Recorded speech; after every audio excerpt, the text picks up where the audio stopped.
Hoy la verdad que es un día hermoso para tener un tiempito para quedarse en casa, si es que pueden hacerlo, y enfrentarse con un buen libro. Y una cuota de uruguayés bien interesante la puede dar el trabajo de nuestro invitado. Bienvenido. Gracias por la invitación, es un gusto. Gracias, Mauricio. ¿Cómo empezó esta historia en ti? Bueno, personalmente el vínculo con la música popular uruguaya diría que de mi adolescencia. Me tocó vivir el final de la dictadura y la recuperación democrática, y eso hizo que en ese momento obviamente lo que se escuchara era mucha música popular, ¿no? Ese movimiento que de alguna manera fue la voz de la resistencia de alguna manera. Entonces ahí, bueno, el vínculo primario viene por ese lado. Y respecto a este libro en particular, la editorial Estuario el año pasado decidió hacer una colección que se llama Discos, donde invita a periodistas y escritores a que elijan un disco con total libertad y que lo aborden para un libro también con total libertad. Me hicieron ese ofrecimiento, esa invitación, y sin dudarlo dije, Jaime Ross, Brindis por Pierrot. Ahí había que conseguir que Jaime te habilitara la jugada. Porque, bueno, he sabido que Jaime ha salido un poco del ojo de los medios y está como más limitado a la hora de su exposición pública. ¿Le escribiste? Le escribí. El libro, yo dije, bueno, podría pasar que Jaime tuviera la amabilidad o no de recibirme. El libro se podría hacer igual, pero obviamente que es muy distinto, es un libro totalmente distinto si cuento o no con la voz de Jaime. Le escribí y automáticamente me respondió, justo estaba en medio de un viaje. Nos juntamos un mes después y, lo he dicho muchas veces y lo reitero, tuvo una enorme generosidad para este proyecto. Además de que fui a la casa, tuve casi 7 horas conversando con él mano a mano. Después seguimos intercambiando llamadas telefónicas. Encontraba algún dato de esa época del libro, para el libro del disco, y me escribía o me llamaba, mira, encontré este dato, si te sirve. O sea, tuvo una enorme generosidad y obviamente lo agradezco porque el libro, como decía, hubiera sido totalmente distinto si no hubiera tenido la voz de Jaime, ¿no? Yo no tengo una bandeja con delicioso té, ni tampoco tengo un recipiente con muchas nueces. Ajá. No preparé unas galletitas, ni tampoco traje café. Pero tengo la mesa de trabajo inundada de la fragancia de los jazmines que nos trajo Ana Durán en el día de ayer. Así recibí este invitado, no al estilo Jaime Ross, que es con esa bandeja y esas nueces. Pero también me siento orgullosa de esta propuesta. Vamos a disfrutarla mientras vemos la presentación que hemos preparado para este invitado.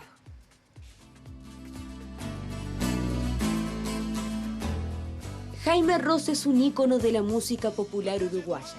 El gurí del barrio sur que vivía a la vuelta del tablado y corría para ver las murgas. El jovencito que se fue a Europa como refugiado mental y allí, desde la distancia, le escribió a una ciudad que no extrañaba. Se convirtió con el paso del tiempo en una máquina de hits aparentemente interminable. Entre su prolífica obra se encuentra Brindis por Pierrot, su sexto disco, editado en 1985, a través del cual la canción del mismo nombre se volvió un himno que atravesó todas las clases sociales y ayudó a construir una identidad cultural en un país que se reconstruía tras el fin de la dictadura. Le llevó a Jaime más de un año componer esta canción, que lo convirtió en una especie de discípulo optimista, y la grabó precisamente el día en que cumplía 32 años. Tomó el riesgo de dársela a cantar a un murguero de ley, Washington Canario Luna, una voz marginal a la que muy pocos le conocían el rostro. Tanto la canción como el disco en sí reflejan una bohemia que se nota hasta en su portada, con fotos seleccionadas por el propio Jaime, tomadas por Mario Marota durante una noche de boliche. Tal vez por eso el periodista cultural, comunicador social y docente Mauricio Rodríguez eligió este disco para definir a Jaime Ross, quien se sinceró durante largas horas de una charla que abarca desde la niñez, los viajes a Europa, las madrugadas de copas y las tardes tomando el té en busca del espíritu beat. Testimonios de músicos, amigos, fotografías inéditas y una profunda y rigurosa investigación dan lugar a este libro, que no es solamente la historia de un trabajo esencial en la trayectoria de Jaime Ross. Es una excelente oportunidad para conocer más de cerca la vida y la obra de un artista reacio a las entrevistas, que generalmente habla poco, pero vale la pena escuchar cuando lo hace. En este caso, con la misma franqueza que si estuviera acodado contra el mármol del boliche.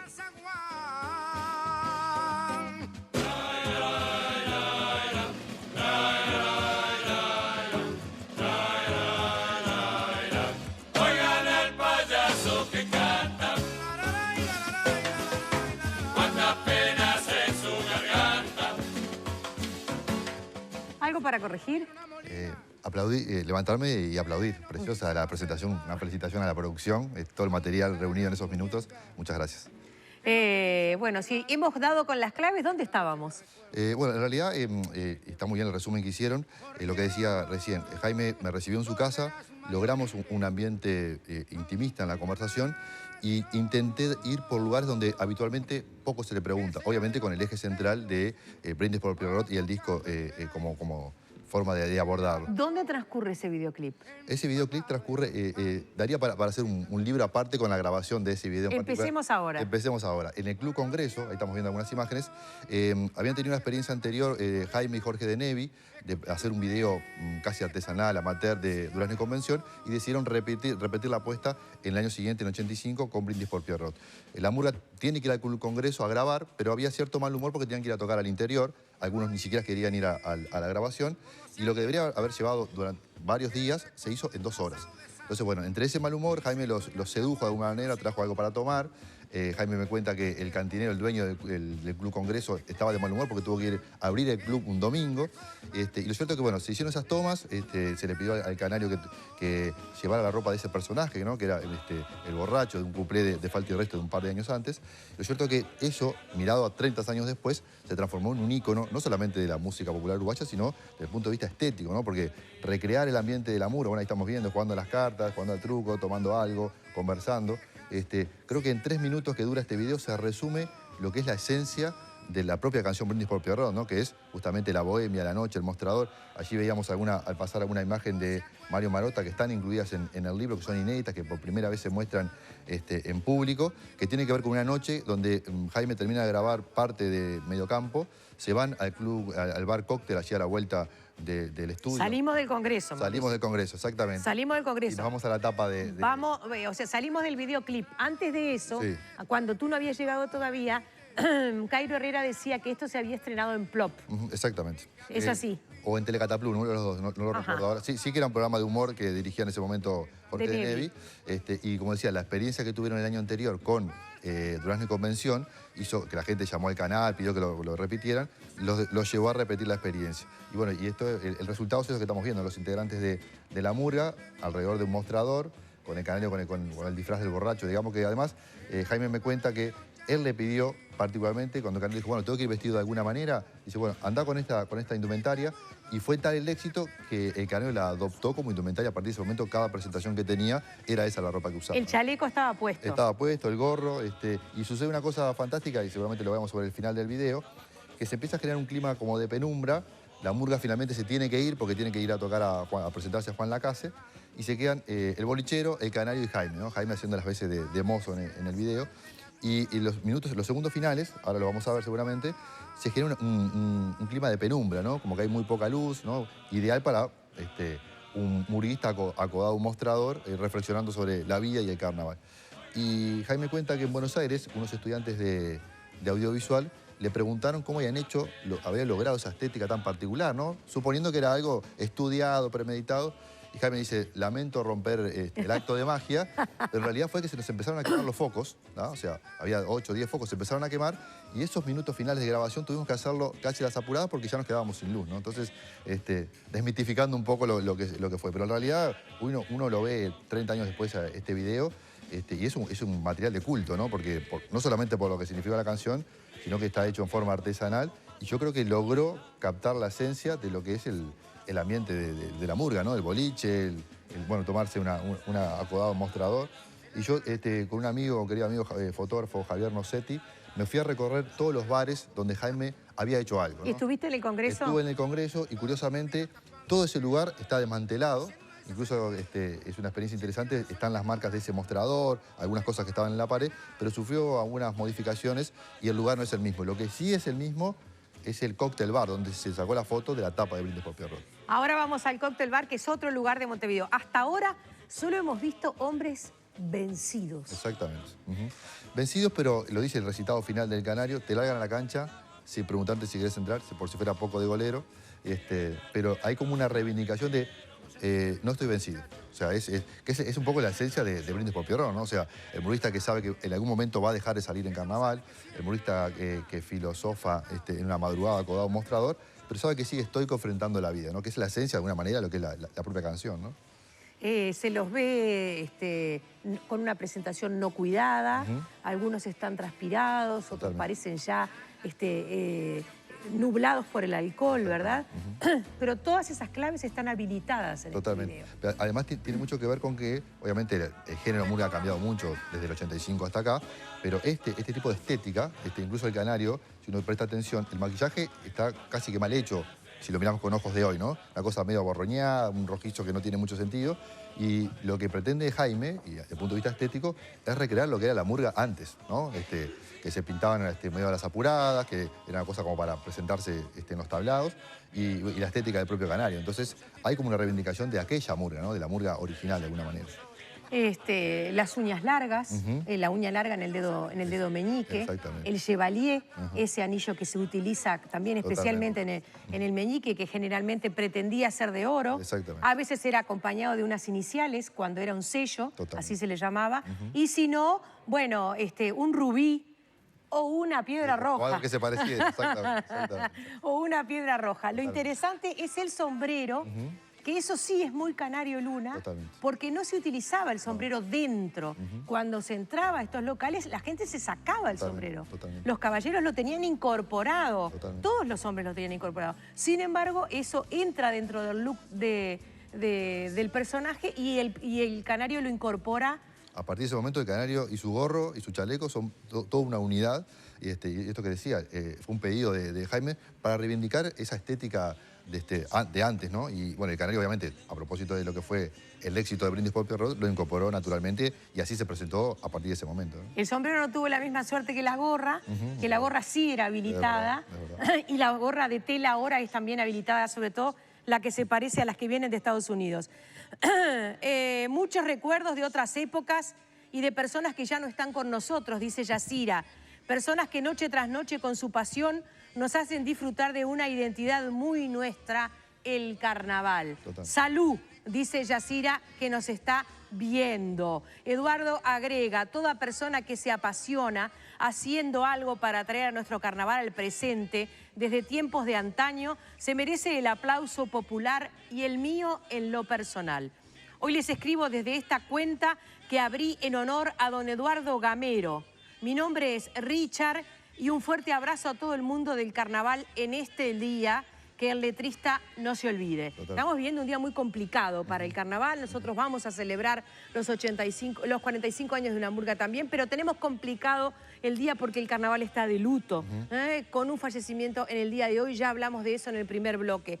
Pero el carnaval tiene vida propia y se pinta la cara, así sea con un corcho quemado o con maquillajes de ocasión. Llévanos hacia otro lugar que, así como no está el Club Congreso en estado de simetría con este video, el otro lugar está idéntico. Exactamente. Y es como un túnel, ¿no? Uno entra y es como una especie de 30 años en el tiempo. Es como un submarino, me parece a mí, porque es como una cuña que se mete en una manzana, dentro de una manzana. No tiene más que la entrada al exterior, muy pequeña, además, que es pequeñita.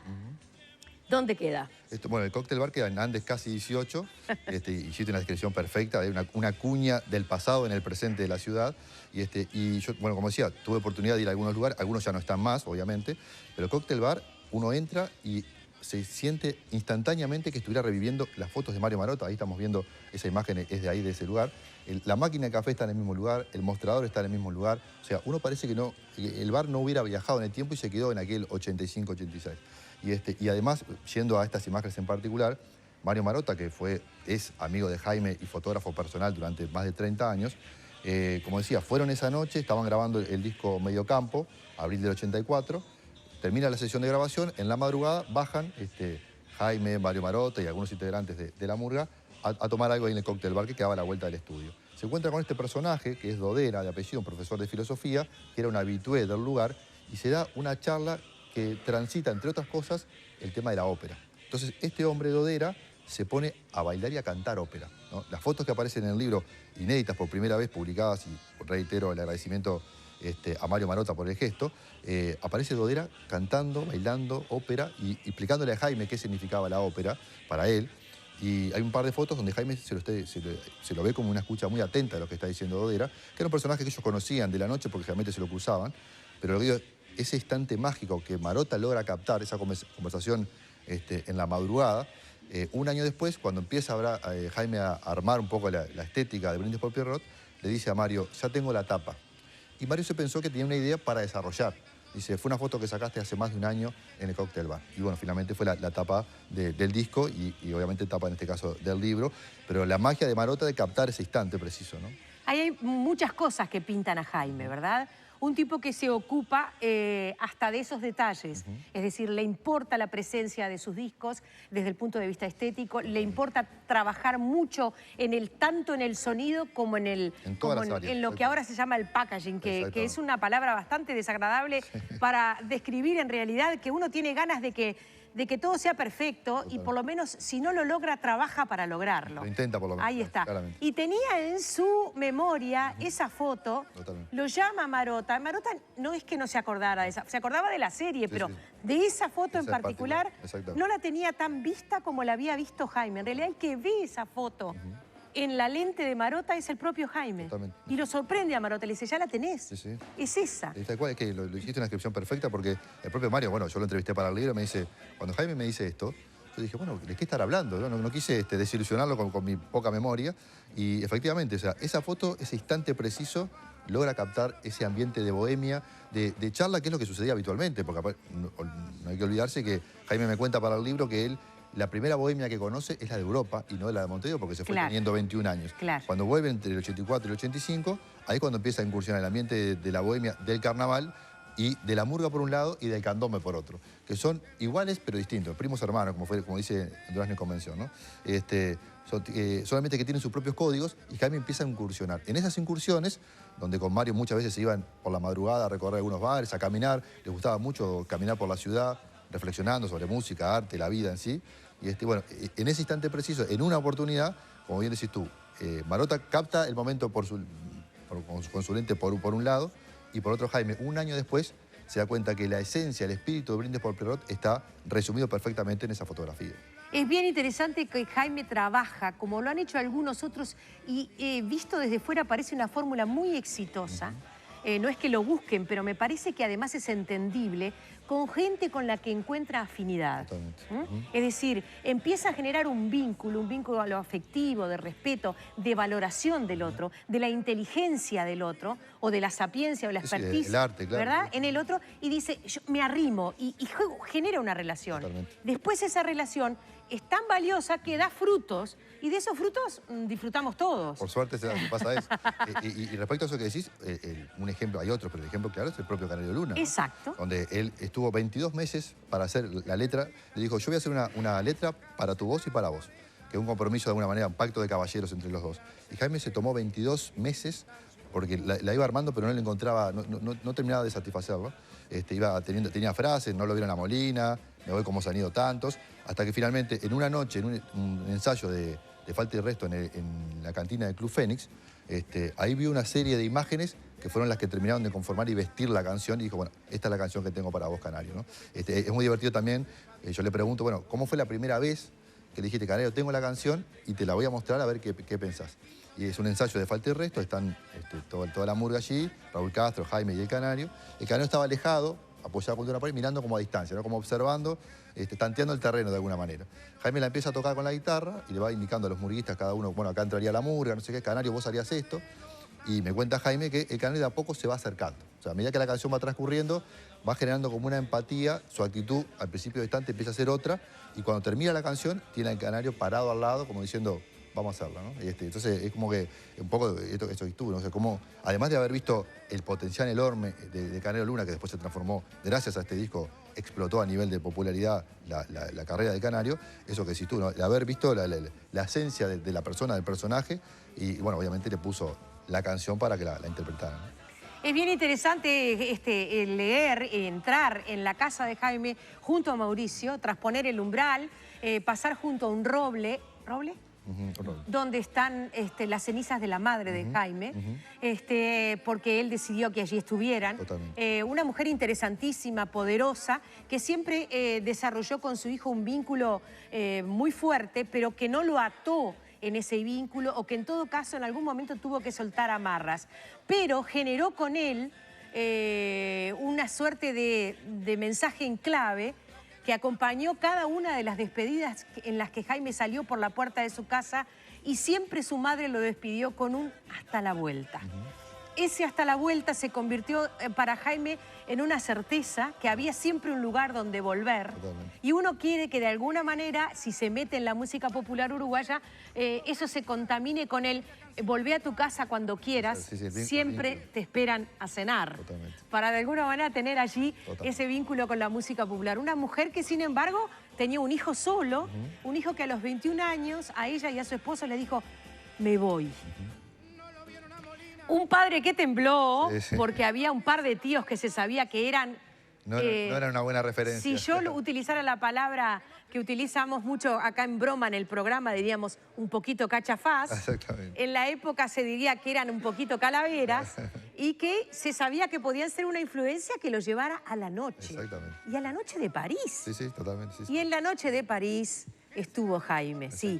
Un tiempo en la noche de España, un tiempo de extrema pobreza, haciendo algunos trucos como cuidarle el apartamento a alguien que se había ido y gastarse la plata de la comida para el gato en alimentarse ellos. Y darle al gato y salir a buscar sobras para poder alimentar al gato, o sea, tratar de llenar ese vacío, porque no había un peso. No, trabajar de cocinero y robarse algunas vituallas para sobrevivir. Es una época, la etapa europea, que son casi 10 años de Jaime, una etapa de necesidades. En el medio la llegada de un hijo, ¿no?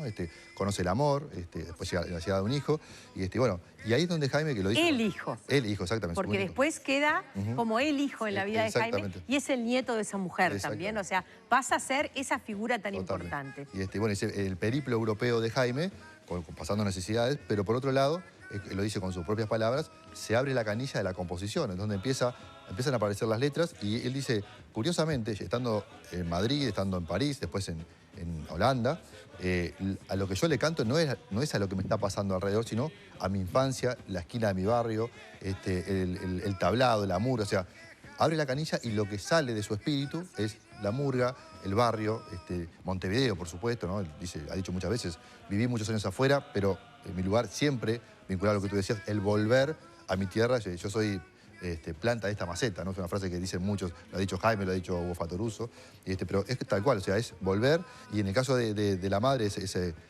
ida y vuelta que tenían hasta la vuelta, él cuenta los Ross, ¿no? La familia Ross, esa era una tradición, y la otra era no ir a despedir a nadie al aeropuerto. Eso se mantuvo durante todas las veces que Jaime fue y vino.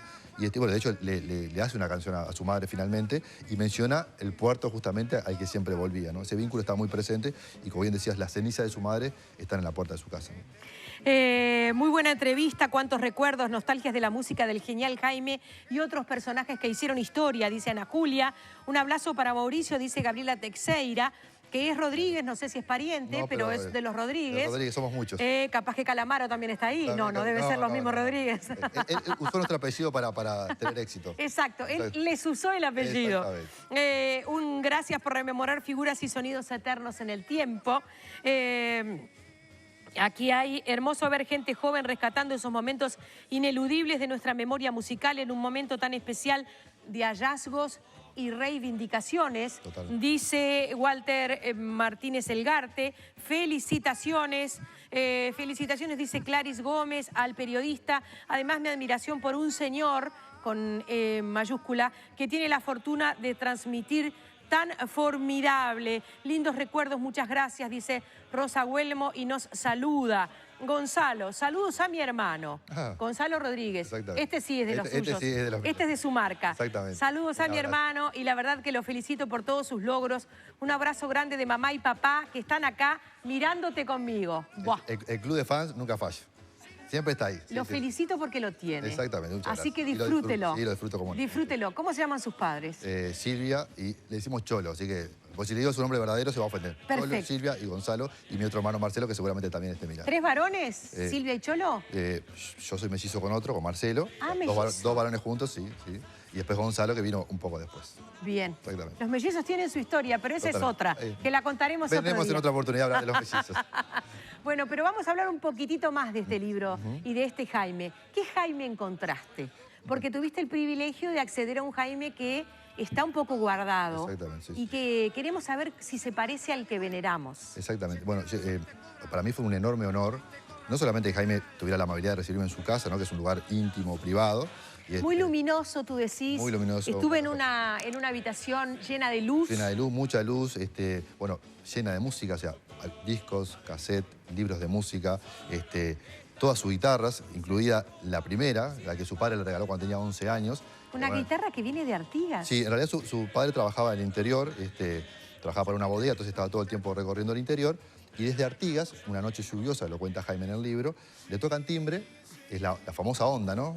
Los que pegan alguna gana sabrán de qué estamos hablando, los jóvenes se van a perder. Pero un transporte, digamos, que te entregaba cosas en tu casa y tocan el timbre, una noche lluviosa, abren la puerta y le entregan un paquete que notoriamente, por la forma, obviamente era una guitarra, una Giannini brasilera. Y me la mostró, la tenía todavía ahí, conservada, como el primer día, ¿no? Y Jaime me cuenta que la sigue utilizando para componer, ¿no? Y además de otras guitarras que obviamente aparecieron después con el tiempo. Entonces, bueno, volviendo a lo que tú decías, la felicidad que tuve de disfrutar de ese mano a mano con Jaime, sobre todo porque logré que se abriera a contar algunas cosas, por ejemplo, que me sorprendieron. Él, antes de irse a Europa, nunca había probado alcohol.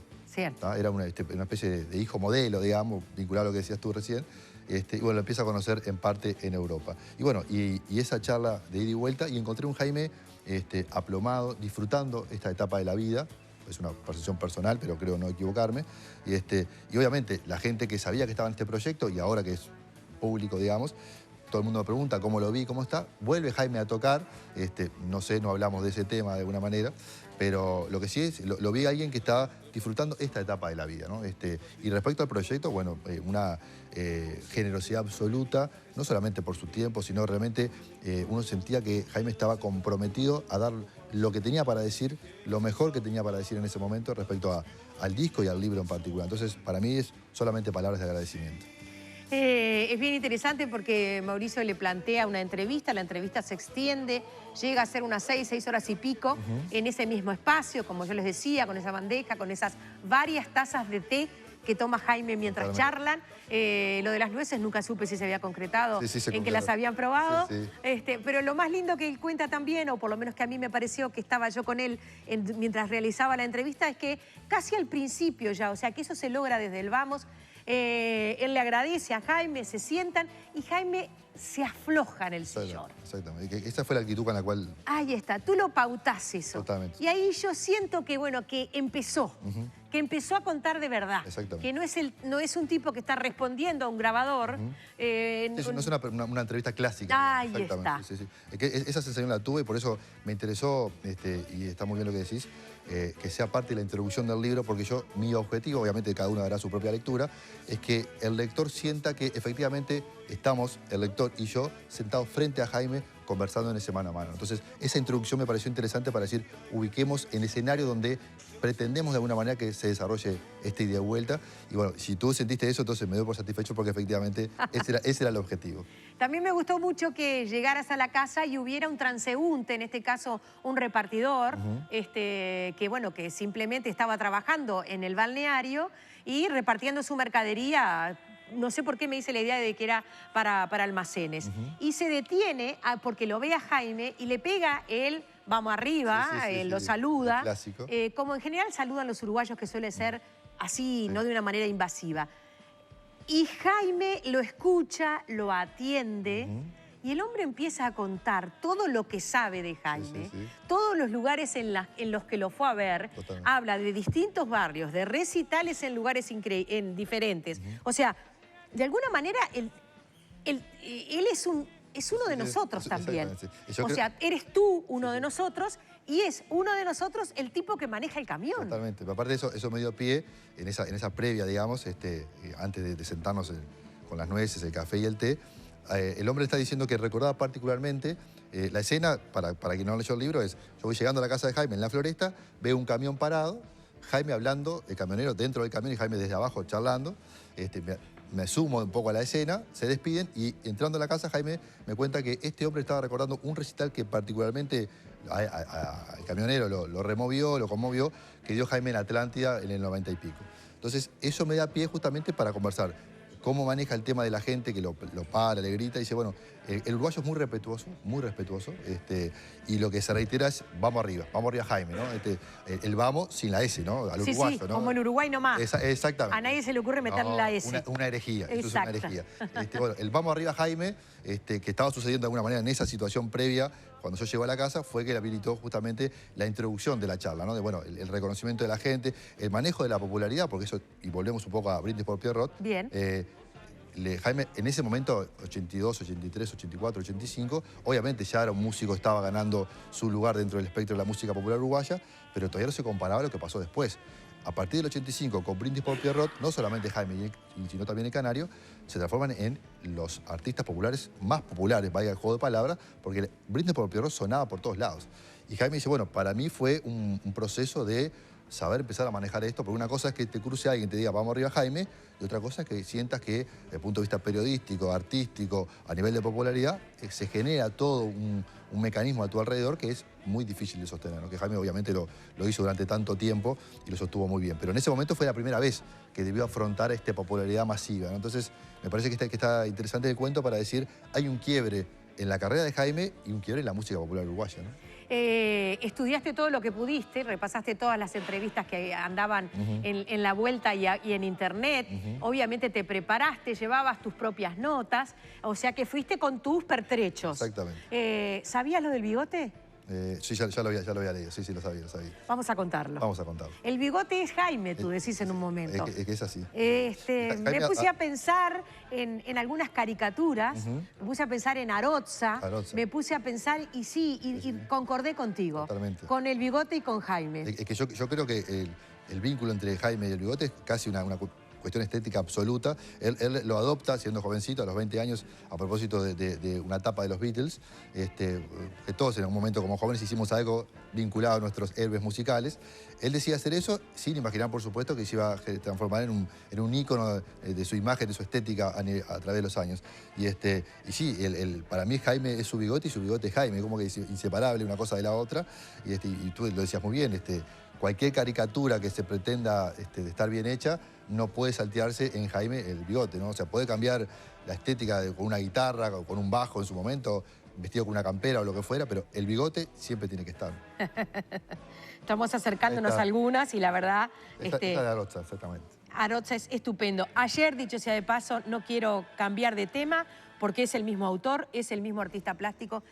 Ayer subió a Instagram Arotza un trabajo con tumbas cavadas y una flor que la verdad ayer dije pone la piel de gallina. Menos mal que lo tenemos y si ya no lo tenemos en el diario, lamentablemente, por suerte hay lugares donde hay ventanas por donde florecen estas Tanto cosas. que se cuestionan las redes sociales, por suerte para estas cosas, bienvenida a las redes Exactamente. sociales. En Instagram lo colgó ayer, así que quienes tienen Instagram los invito a verlo. Bueno, tengo que despedirlo. Y bueno, seguiríamos tomando un café. Que son las luces del estadio. Las luces del estadio se van apagando. Las luces del Club Congreso que se empiezan a apagar de alguna manera. Yo vivo muy cerca del Congreso, por eso te pedí detalles sobre eso. Y bueno, y sigue siendo un espacio donde los veteranos y las veteranas encuentran un lugar de esparcimiento en una etapa de la vida que de repente no es una etapa tan luminosa desde lo mediático ni tan fomentada. Pero es luminosa desde el interior, seguramente. Así que me parecía bien bueno acercarme hasta allí. Y de alguna manera, hablando del espíritu murguero, de seguir bueno, el Congreso sigue, vive y lucha, exactamente. Bien, Mauricio, dice Lilian Ribeiro, y el bien tiene varias Gracias, dice Lilian. Bien por Mauricio, me parece que va en empatía con el Uruguay nomás y con el vamos arriba. Un abrazo muy grande para Cholo y Nelly, Silvia. Para Cholo y Silvia, felicitaciones.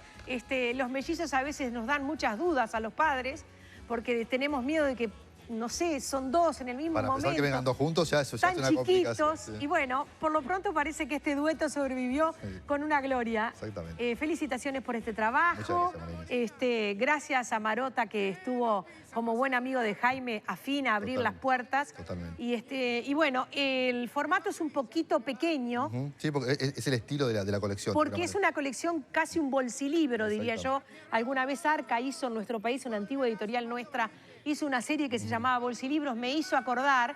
Ahora es Estuario esta edición. Y bueno, el disco elegido es Brindis por Pierrot. Veremos otros autores que otros discos eligen. Gracias, Mauricio, por venir esta mañana. Gracias, siempre es un gusto conversar contigo. Gracias. Y bueno, a seguir. Hasta la próxima. Hasta la próxima. Cerramos este mano a mano, amigos, con ustedes, por ustedes. Brindamos siempre también en nuestros momentos por Pierrot.